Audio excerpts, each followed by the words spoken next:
ప్రియమైన దేవుని బిడ్డలకు మన ప్రభువును రక్షకుడైన యేసుక్రీస్తు వారి యొక్క పరిశుద్ధమైన నామములో మీ అందరికీ వందనములు తెలియచేస్తూ ఉన్నాను.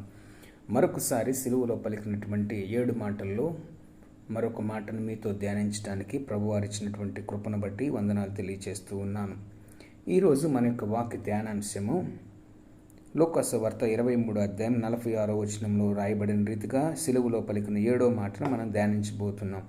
తండ్రి, నీ చేతులకు నా ఆత్మను అప్పగించుకొనిచున్నాను అనేటువంటి మాటను చూస్తూ ఉన్నాం.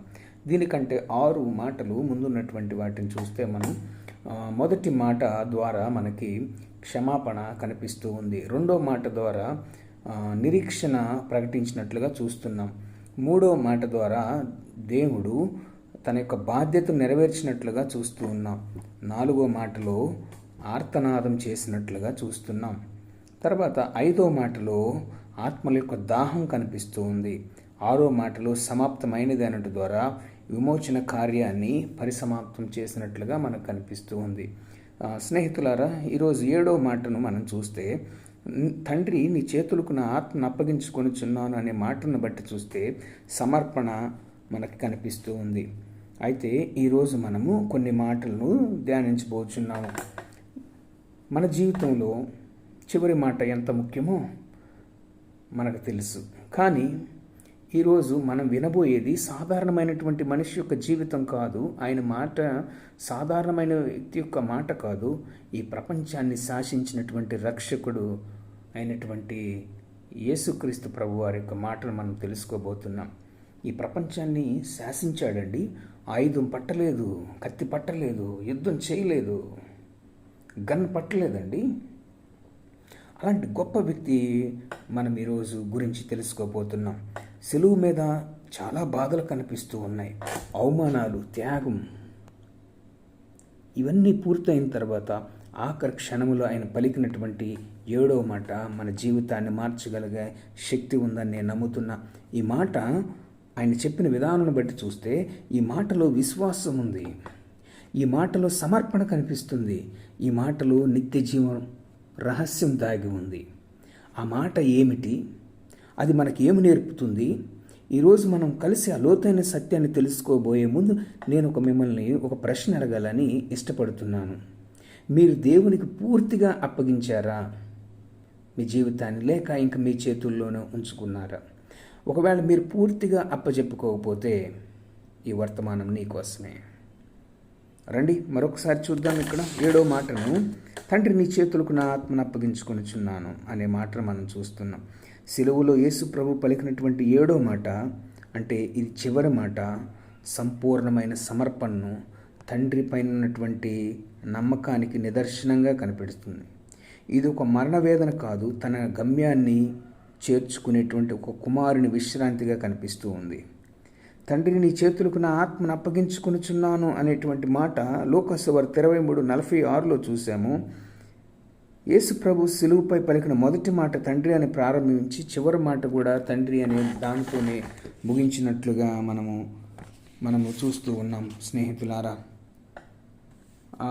తర్వాత పాపభారం వల్ల కలిగినటువంటి ఎడబాటు 4వ మాట తొలగిపోయి తిరిగి తండ్రితో అనుబంధం పునరుద్ధరించబడినట్లుగా మనం చూస్తున్నాం. ఇక్కడ చారిత్రక నేపథ్యం కూడా మనం గమనించాలి. వాక్యమును ధ్యానిస్తూ ఉన్నప్పుడు సాధారణంగా సిలువపై చనిపోయేటువంటి వారు ఊపిరి అందక శక్తి లేక నీరసంగా మరణిస్తాడు. కానీ యేసు విషయంలో ఇది భిన్నంగా జరిగింది. మహాశబ్దము వచ్చినట్లుగా ఉంది. మత్తయి వార్త 27వ అధ్యాయం 50వ వచనము ఒకసారి మీరు చూసినట్లయితే అక్కడ యేసు గొప్ప శబ్దంతో కేక వేసి ఈ మాట పలికినట్లు ఉంది.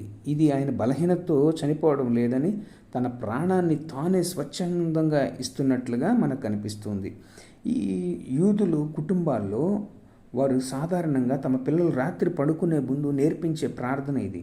అరమైక్ ప్రార్థన అని అంటారు. ఇది అంటే వారి యొక్క దేహం పడుకోబోయే ఉంది, దేవునికి వారి యొక్క ఆత్మను అప్పగించటం అన్నమాట. అంటే యేసు తన భూ సంబంధమైన జీవితాన్ని ఒక చిన్న బిడ్డ వలె తండ్రిపై నమ్మకంగా ముగించినట్లుగా మనకు కనిపిస్తుంది. నీ చేతులకు సురక్షితమైన స్థలం ఉంది. దేవుని చేతులు సృష్టికి, రక్షణకు మరియు తీర్పునకు చిహ్నాలుగా కనిపిస్తూ ఉన్నాయి. ప్రియులారా, సిలువపై మనుషుల చేతులు ఆయనను గాయపరుస్తాయి, మేకులు కొట్టాయి. కానీ ఆయన తన ఆత్మను మనుషుల చేతికి కాక తండ్రి చేతికి అప్పగించినట్లుగా మనం చూస్తూ ఉన్నాం. ఆమేన్. సో ఇక్కడ మనం చూస్తే యేసుని ఎవరు చంపలేదు, ఆయనే తన ప్రాణాన్ని ఇచ్చారు. యోహాను సువార్త 10:17-18 ఒక చూడండి. నేను దానిని అనగా ప్రాణమును పెట్టుటకు నాకు అధికారం కలదు, దాన్ని తిరిగి తీసుకొనుటకు నాకు అధికారం కలదు అనేటువంటి మాటను మనం చూస్తున్నాం. ఆయన మరణం ఒక ప్రమాదం కాదు, ఒక పద్ధతి ప్రకారం జరిగిన యాగం అది. ఆయన తన ఆత్మను అప్పగించిన మరుక్షణమే విమోచన కార్యం స్థిరపరచబడినట్లుగా మనం చూస్తూ ఉన్నాం. విశ్వాసికి మాదిరిగా కనిపిస్తూ ఉంది ఆయన యొక్క మరణాన్ని ఎదుర్కోవటం అంటే ఒక విశ్వాసికి ఇది ఒక మాదిరిగా కనిపిస్తూ ఉంది. యేసు మరణించిన విధానం భవిష్యత్తులో హతసాక్షులకు మరియు విశ్వాసులకు ధైర్యాన్ని ఇచ్చింది. ఆయన శిష్యుల యొక్క జీవితాలు మార్చబడ్డాయండి,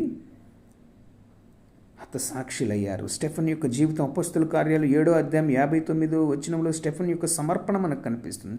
మొదటి హతసాక్షి స్టెఫెన్ రాళ్లతో కొట్టబడుతున్నప్పుడు కూడా ప్రభువైన యేసు నా ఆత్మను చేర్చుకొనుము అని ప్రార్థించాడు. భయం లేని మరణం.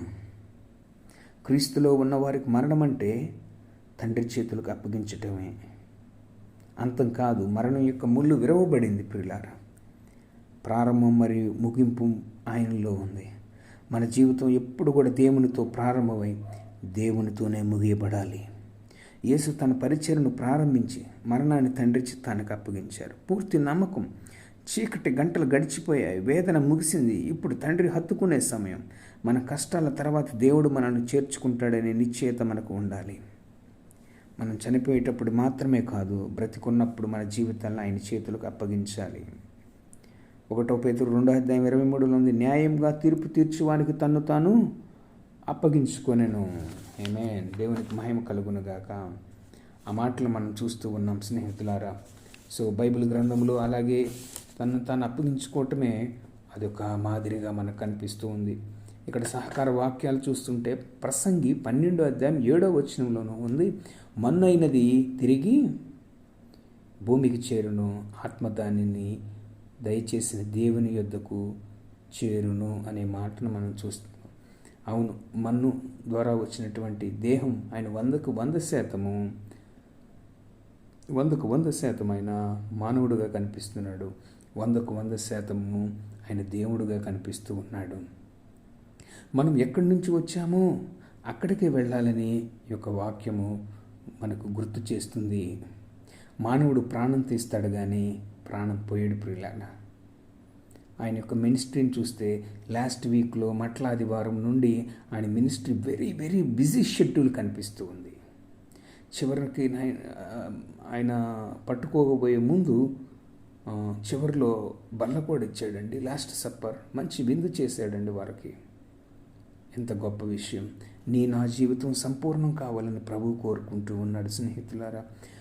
7వ మాటలో 7 అనగా సంపూర్ణమై ఎలా ఉందో మన జీవితం కూడా సంపూర్ణంగా ఉండాలని దేవుడు కోరుకుంటున్నాడు.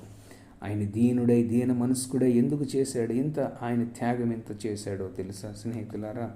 అందుకే ఆ మాట నేను అంటూ ఉన్నాను, ఆయనలో త్యాగం ఉంది, నిన్ను నన్ను ప్రేమించేటువంటి గుణం ఉంది, ఈ మాటలో విశ్వాసం ఉంది, ఈ మాటలో సమర్పణ ఉంది, ఈ మాటలో నిత్య జీవ రహస్యం దాగి ఉంది. ఆమేన్, ఆమేన్, హల్లెలూయా, హల్లెలూయా. సో అందుకనే మీరు కూడా దేవుడు మనతో మాట్లాడేటప్పుడు ఆయన మనతో మాట్లాడేటప్పుడు కొన్ని సమయార్థులు వెయిట్ చేస్తూ ఉంటారు పిల్లారా. ఎన్నోసార్లు నీతో దేవుడు మాట్లాడుతూనే ఉన్నాడు. దేవునికి నువ్వు నీ హృదయంలో స్థలం ఇవ్వటం లేదు, అది ఆయన ఆలోచిస్తూనే ఉన్నాడు. నువ్వెక్కడికి పరిగెడుతున్నావు?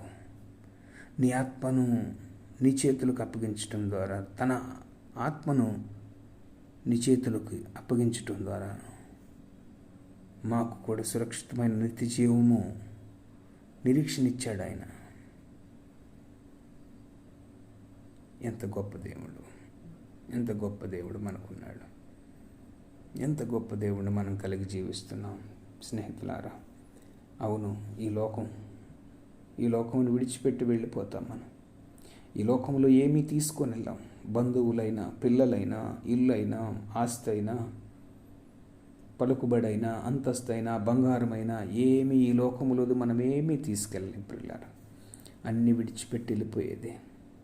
ధనవంతుడు లాజరు యొక్క కథ చూస్తాం. 16 అధ్యాయం 19, 25 వచనాలు. ధనవంతుడు ఎంత వేతన పడుతున్నాడో, లాజరు దేవునికి ఆత్మను అప్పగించడం ద్వారా లాజరు నెమ్మది పొందుతున్నట్టుగా మనం చూస్తూ ఉన్నాం. ఈరోజు నా జీవితంలో యేసుక్రీస్తు ప్రభువారికి మన యొక్క ఆత్మను అప్పగిస్తే నెమ్మది, సమాధానము, సంతోషము, దీర్ఘశాంతము, దయాళత్వము, మంచితనము, ఆశా నిగ్రహం, అన్ని ఆత్మఫలాలు మనం పొందుకునేవారిలాగా ఉన్నాం. స్నేహితులారా, విడిచిపెట్టొద్దు, దేవుణ్ణి విడిచిపెట్టొద్దు. కష్టాలు వచ్చినా, బాధలు వచ్చినా, ఇబ్బందులు వచ్చినా, శ్రమలు వచ్చినా ప్రభువుని విడిచిపెట్టేవారిలాగా మనం ఎప్పటికీ ఉండకూడదు. స్నేహితులారా, ఆయన మనం విడిచిపెట్టకూడదు. ఆయన మన తండ్రి అయి ఉన్నాడు, మన విమోచకుడై ఉన్నాడు, మన రక్షణ అయి ఉన్నాడు. విడిచిపెట్టొద్దు. ఈ జీవితం కొద్ది కాలమే మన ప్రయాణం. ఈ జీవితం కొద్ది కాలమే మన ప్రయాణం. గోరంత జీవితం కోసం కొండంత ఆశీర్వాదాలు పోగొట్టుకోవద్దు నువ్వు. నిజమైన దేవుడు ఈయన మాట్లాడతాడు, ఈయన మాట్లాడేవాడై ఉన్నాడు. ఆయన నీతో, నాతో, ఇప్పుడు, ఎప్పుడు మనతో మాట్లాడే దేవుడై ఉన్నాడు. అలాంటి దేవుడిని కలిగి నీవు, నేను జీవించాలని ప్రభు యొక్క ఆశ అయి ఉన్నది. అలాంటి దేవుడు మనతో ఉన్నప్పుడు ఆయన ఎందుకు నువ్వు విడిచిపెట్టకు దూరంగా జీవించాలనుకుంటున్నావు? ఆయన నీతో వస్తానికి ఇష్టపడుతూ ఉన్నాడు కదా. నాతో కలిసి చిన్న మాట ప్రార్థన చేస్తావా? పరలోకపు తండ్రి, సిలువుపై నీ కుమారుడు చూపిన సంపూర్ణమైన విధేయతను బట్టి వందనాలు. తన ఆత్మను నీ చేతులకు అప్పగించడు ద్వారా మాకు కూడా సురక్షితమైన నిజీవపు నిరీక్షణ ఇచ్చావు. ప్రభువా, మా జీవితాలను, మా భవిష్యత్తును నీ హస్తాలకు అప్పగించుకుంటున్నాం. మరణ సమయంలోనే కాదు, మా ప్రతి దినము నీ చేతుల్లో భద్రంగా ఉండినట్లు సహాయము చేయండి. పునరుద్ధరణైన యేసు నామములో అడుగుచున్నాము తండ్రి. Amen, amen. మంచిది. ఈ యొక్క వాక్యం మీకు నచ్చినట్లయితే లైక్ చేయండి, షేర్ చేయండి, అనేక మందికి పంపించి దేవుని యొక్క పరిచర్లు పాలి భాగస్తులు కాగలరని మనము చేస్తూ, అలాగే యూట్యూబ్ ఛానల్ సబ్స్క్రైబ్ చేసుకోండి. మీరు గుడ్ ఫ్రైడే చెప్పే ప్రతి మాటలోనూ దేవుని యొక్క నామం హెచ్చించబడేలాగా, ఆయన నామాన్ని హెచ్చించేలాగా మాట్లాడండి. ప్రార్థనాపూర్వకంగా సిద్ధపడండి. భయపడాల్సింది ఏం లేదు. ప్రభు మీతో ఉన్నాడు. దేవుడు మిమ్మల్ని దీవించునుగాక. God bless you.